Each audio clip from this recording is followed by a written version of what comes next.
then, ano po yung problem po natin before? Bakit tayo gumamit ng bios po? Siya yung Psoriasis. psoriasis. Tapos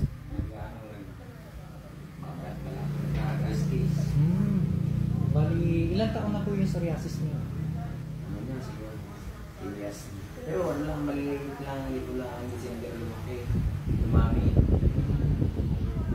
Tapos nangyari yung tawagin ko niya. Try ko yung ganitong gamot. Okay naman. Mali. After ilang days tayo gumamit? 11 days. Ngayon pang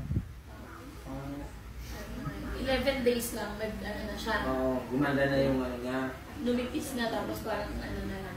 Pero hanggang ngayon, tuloy-tuloy pa rin yung ano. mas malaki na naging improvement simula ng ano, Malaki. hindi na ganun na Hindi na. Tuyo na siya. Ganda na yung ano, improve.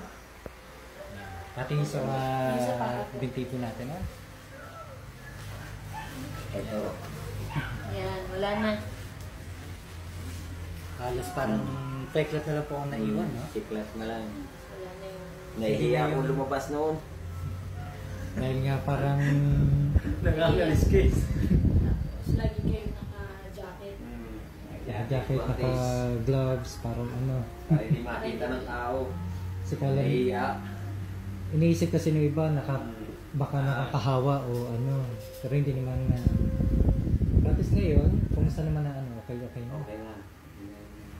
Ayan, tapos Maganda na. recommenda pa natin sa mga kung may psoriasis man tayo, pwede na. Psoriasis. Ito, gamitin nyo. Yeah. Best. Bilis. Epektibo.